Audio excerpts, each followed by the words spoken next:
Hi, welcome to another episode. This time I'm going to talk about the runes. This is one of the topics that I get a lot of questions about on social media. As some of you might know, I'm a wood carver. I like to create statues of gods and goddesses, and I like to put runes on them, historically correct runes. So, some of the questions that I get are: what runes did the Vikings use? What is the difference between the Elder Futhark and the Younger Futhark? Are the runes used for magical purposes, or are they just characters? I will try to answer these questions, but I will leave the magical part for another episode. So, throughout history, there have been several runic alphabets. The most commonly known are the Elder Futhark and the Younger Futhark. The name Futhark comes from the 6 characters of these alphabets, as they form the word Futhark, just like we use ABC to refer to our modern alphabet.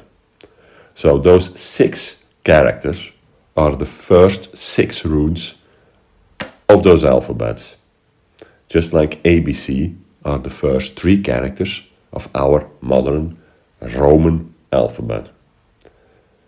I will stick to these 2 sets for this podcast, but, like I said, there are a lot more, but these 2 have been the subject of all of my studies so far.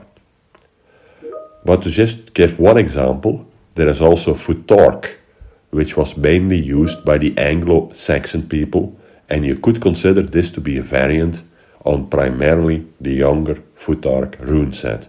Or, better, it's basically a descendant of the Elder Futhark, because they just added some runes to the alphabet, but it lived together with the Younger Futhark in history. So let's start with the Elder Futhark. This rune set is sometimes also referred to as the Older Futhark, or just Old Futhark, or the Germanic Futhark. This is, in my opinion, the most known rune set and is used a lot for decorational purposes like tattoos or other artwork. This rune set consists of 24 runes and was used somewhere between the 1st and the 8th century, so not during the Viking Age. This rune set contains, like I said, 24 characters written, or I should say carved, I guess, using straight lines, simply for the reason that they were primarily carved into hard material like stones, wood, or other. These kind of materials would make it very hard to use curved lines with the tools they had at that moment in time. These runes were primarily used by the Germanic tribes when they used Proto-Germanic as their language. Note, however, that most of the Proto-Germanic words we encounter are reconstructed. This means that we're not always sure what the exact wording was or the exact meaning, or even how these words were pronounced. Other languages for which these runes were used include Gothic, Proto-Norse, Alemannic, and Old High German. The origin of this alphabet is still disputed, but some assume that it's based on some of the older Latin alphabets like Etruscan or Rhaetic. The latter makes more sense to me personally because this language was spoken in the Alps, which means that these people were direct neighbors of the Germanic tribes. Remember, we're talking about 1000 BC, 1st century BC, when this particular language was spoken, which would make this also from a time perspective a good candidate as its main influencer. So probably the Elder Futhark alphabet descends from Rhaetic or other Italic alphabets. What strikes me though is that the runic alphabet is not a typical ABC alphabet, like some of the Italic alphabets that are assumed to be the predecessor. So they have a completely different sequence of characters. So where this sequence of the Elder Futhark rune set comes from is still a mystery, or at least to me. So if you know more about this, feel free to drop me a message if you can shed some light on this. I'm really interested to learn more about this and how this alphabet even came to exist. Elder Futhark is also the easiest rune set to learn, as each rune represents exactly one sound. It could therefore be used to transcribe another language without introducing too much ambiguity. This is not the case with the Younger Futhark rune set of the Viking Age, as we will explore later on in this podcast. So, to summarize, the Elder Futhark was used before the Viking Age, up to approximately the 8th century, and was used by the Germanic tribes. And it was used to write several different languages. Some writings or carvings have been found in continental Europe and Scandinavia. Note, however, that these carvings mostly are just simple words or parts of sentences. No full texts have been found so far. So let's go to the Younger Futhark via a short sidestep. Elder Futhark spread to the north and to the west. In the west, the rune set got extended by a few extra runes and evolved into the Anglo-Saxon Futhark. In the north, it became simplified and reduced to only 16 runes. This is quite interesting. So it moved to the west and it got extended, and it moved to the north and it got simplified.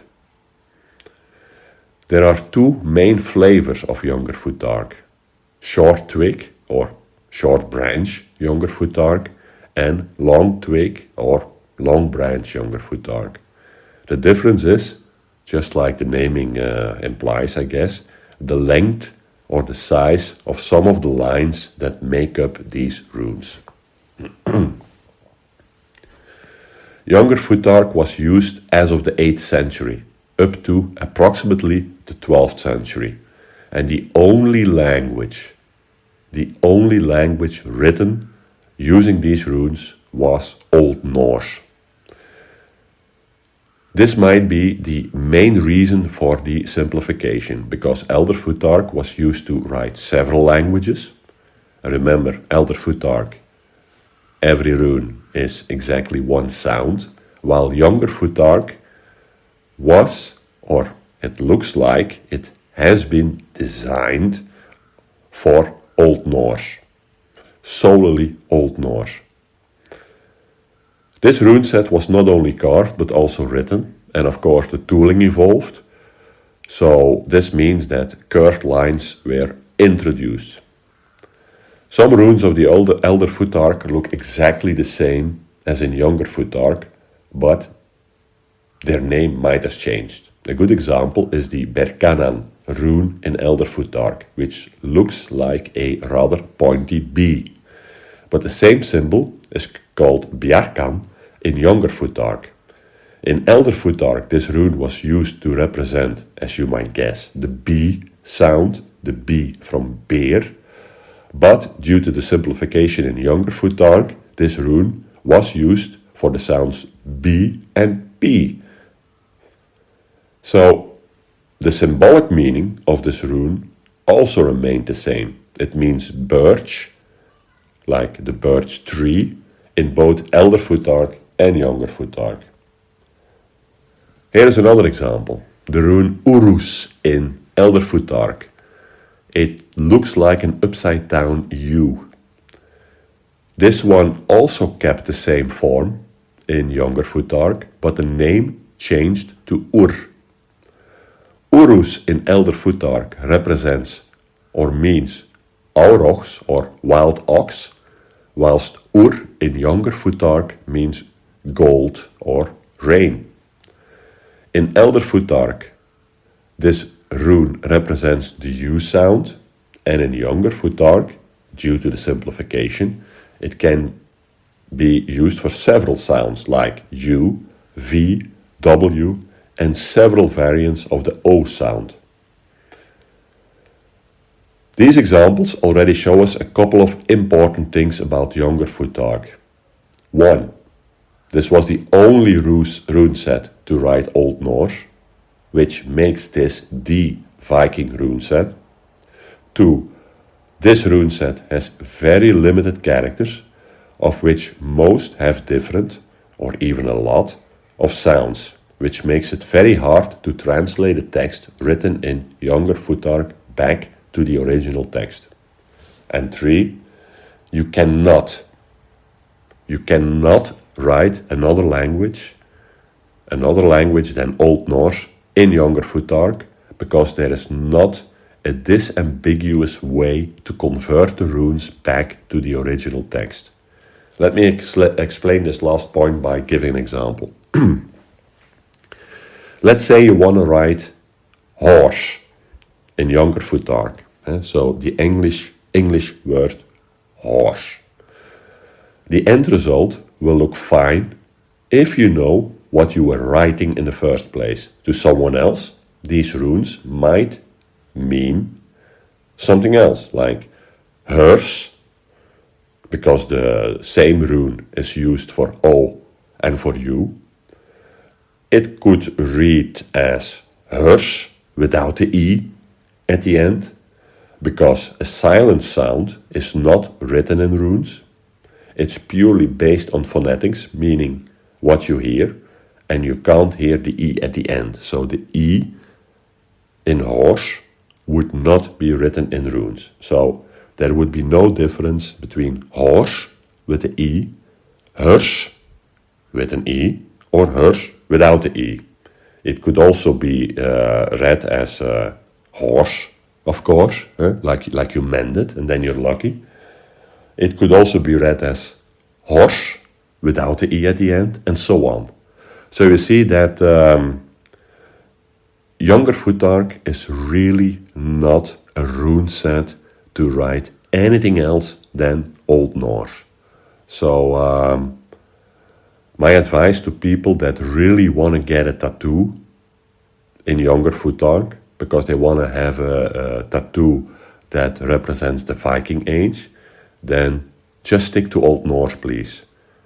Old Norse is hard, I know, but it's definitely correct, and it's disambiguous to translate back to the original meaning.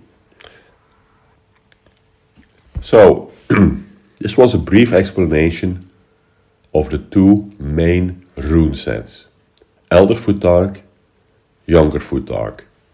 We covered the history, how one evolved into the other. We briefly touched about the Anglo-Saxon variant. There are more variants, but that's for another time, maybe. And there is also the magical side of things. So what about using runes for magic? Or are they just characters or letters? So I will try to cover that topic in another episode.